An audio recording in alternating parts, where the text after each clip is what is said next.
Pessoal, mais uma vez, né, eu quero o tema da nossa live hoje é de grande importância, né, no momento que a gente, né, vive, é, a votação do Fundeb e o futuro da educação brasileira é de grande importância.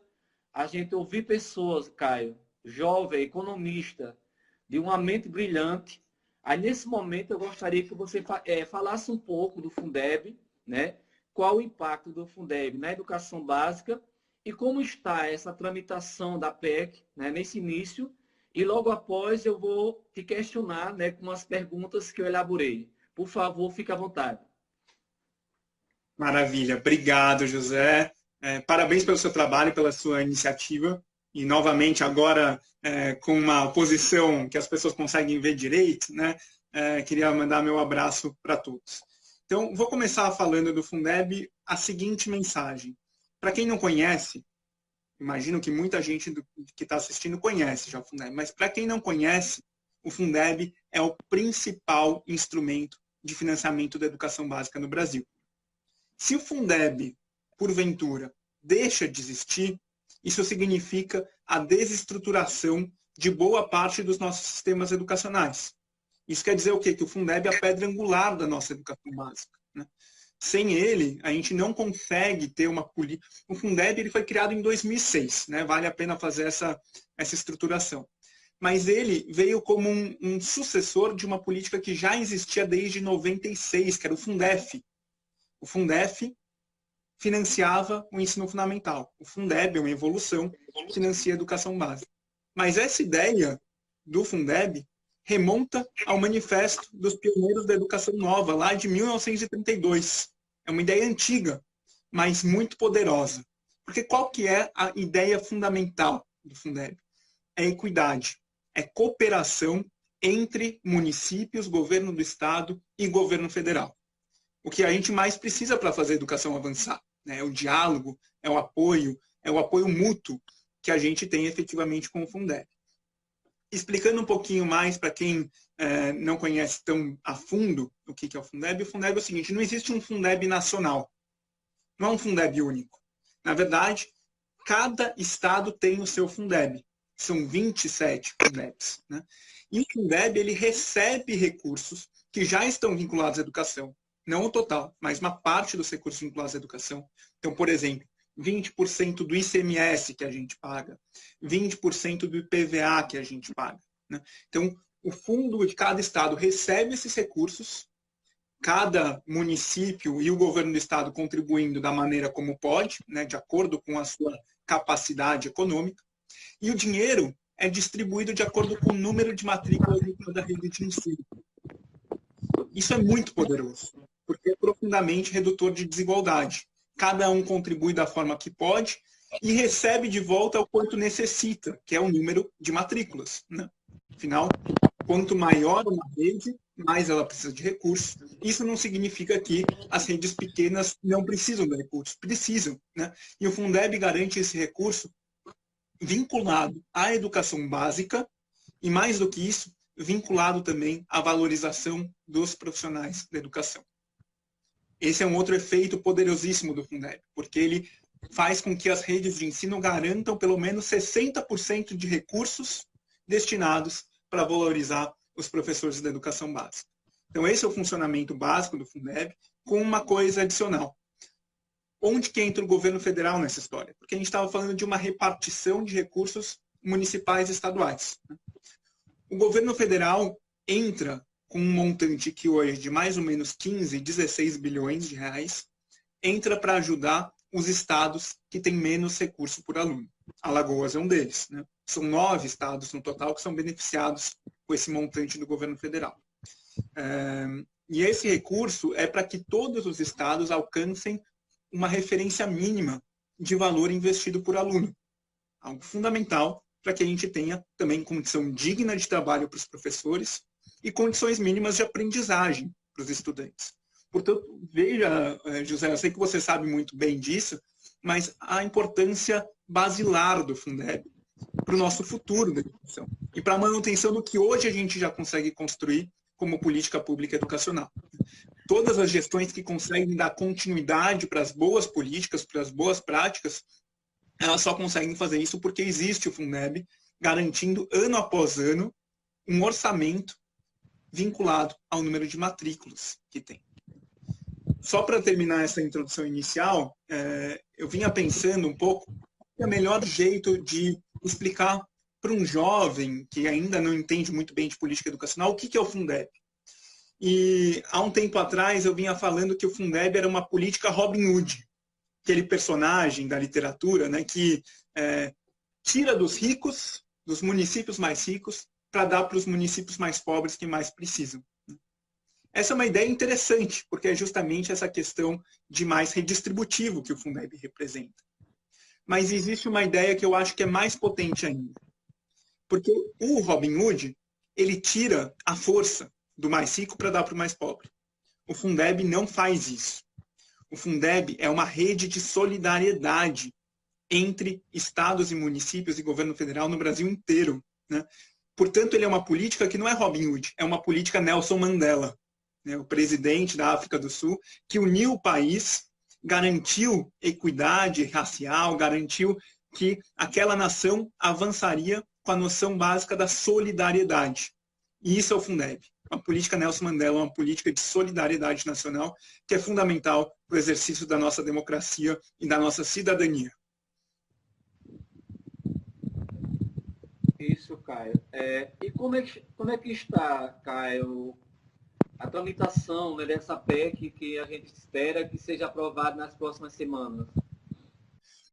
A discussão do Fundeb no Congresso Nacional, do novo Fundeb, ela nasceu em 2015, um ano antes de eu começar a acompanhar essa pauta. Né?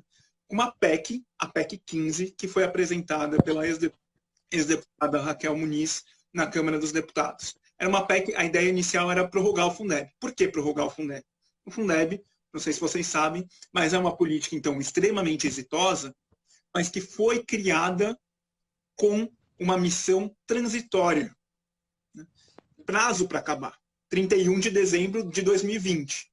Ninguém achou que 2020 ia chegar tão rápido e que a gente teria o risco do Fundeb deixar de existir, né? Como temos agora. Mas, então, em 2015 já foi colocada uma PEC para garantir que o Fundeb seria permanente. E desde 2015 a gente vem com a tramitação legislativa, com altos e baixos, mas muita conversa, muito diálogo democrático, suprapartidário. É uma construção exemplar. Eu estou terminando um texto aqui falando justamente sobre isso, quanto que essa tramitação do Fundeb é uma coisa que é exemplar para o Brasil. Sim. Debate, estudo técnico, participação de toda a sociedade é uma coisa bonita de se ver, né, o que aconteceu. Mas estamos chegando aí às portas da possibilidade do fim do Fundeb. Né? E imagina se chegamos em 31 de dezembro de 2020 sem aprovar essa PEC. E por que uma PEC? Né? O Fundeb está na Constituição.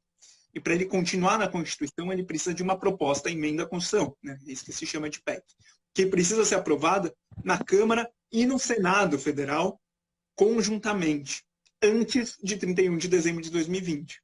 E é justamente essa corrida que a gente está fazendo agora. Mas fato é que, depois de muito trabalho, muita negociação, muita concertação, muito trabalho de consenso, né, nós conseguimos chegar a uma visão, a um modelo novo de Fundeb muito bom, capitaneado pela deputada Dorinha Seabra Rezende, né, que é a relatora da PEC 15. E chegamos num ponto em que conseguimos envolver Senado e também o presidente da Câmara, deputado Rodrigo Maia, para a noção da urgência do Fundeb. E é por isso que ele sinalizou que essa PEC vai ser votada nas próximas semanas. É uma coisa inadiável para o Brasil. E rapidamente eu só trago mais uma mensagem. Por que é inadiável? É nesse pensamento que eu lembro também uma entrevista, ele fala o seguinte, em 4 dias, que o presidente da Câmara dos Deputados, Rodrigo Maia, disse que a proposta que torna permanente o Fundeb pode ser votada nas próximas 2 semanas, não é isso? O que pode dificultar essa votação? Você já pode continuar com essa pergunta, né? Bom, o que pode... Eu vou falar primeiro o que pode dificultar e depois o que pode facilitar. Tá bom, José? Então, primeiro, o que pode dificultar? Muita coisa foi discutida, muita proposta veio nesses 5 anos de discussão sobre o Fundeb. Então tem muitos interesses bons, interesses não tão bons assim, mas que entram nessa hora da negociação. O que pode dificultar é que é uma PEC com muitos detalhes. E por ter muitos detalhes, acaba tendo divergência nos detalhes. Então, se não houver um espírito público de entender que, olha, o Fundeb é fundamental de ser votado nesse instante, né? Isso pode gerar muito debate, aí não consegue fechar detalhe A, detalhe B, detalhe C, detalhe D, e aí o deputado Rodrigo Maia fala, bom, se não tem consenso, como que eu vou colocar para votação? Esse é o grande risco. Né? Um outro risco é o governo federal resolver entrar no jogo agora do debate do Fundeb, do qual ele não vinha participando, e bagunçar as coisas. Então, apresentar proposta nova, ou mobilizar a base do governo para votar contra o Fundeb, isso é um risco. Felizmente, o novo ministro Decotelli, nas primeiras declarações que ele deu, né, o que ele disse? Olha, o Fundeb é prioridade, a gente precisa votar isso agora. Felizmente, vamos ver se isso continua. Mas o que pode, efetivamente, facilitar que o Fundeb seja votado agora nas próximas 2 semanas, ou talvez no próximo mês? Né? O risco dele acabar. Porque o que acontece se ele acabar? E o caso de Belém, aí onde você se encontra, é um caso típico de muitos municípios brasileiros. Se o Fundeb acaba, da noite do dia 31 de dezembro de 2020 para amanhã do Ano Novo, manhã do Réveillon, as redes de ensino mais vulneráveis do Brasil, como é o caso de Belém, perderiam mais da metade da capacidade de investimento em educação. Mais da metade. Isso significa que não consegue pagar professor. Isso significa que não consegue abrir as escolas. Mesmo que a gente supere a pandemia, nossas escolas em 2021 sem o Fundeb vão permanecer fechadas. Então esse é o risco. E com tamanho risco, existe uma sensibilidade em todos os parlamentares que entendem, bom, a gente precisa votar esse negócio. Porque se não votar, é o caos na educação básica brasileira. Como você avalia a educação brasileira hoje, na atualidade, né? Bom, efetivamente, quais são os nossos desafios? Vamos lembrar da Constituição Federal e vamos lembrar também do Plano Nacional de Educação, que completou aniversário ontem, né? E que aponta os nossos nortes. Quais são os nossos nortes ainda não cumpridos? Né? São desafios, digamos, do século passado.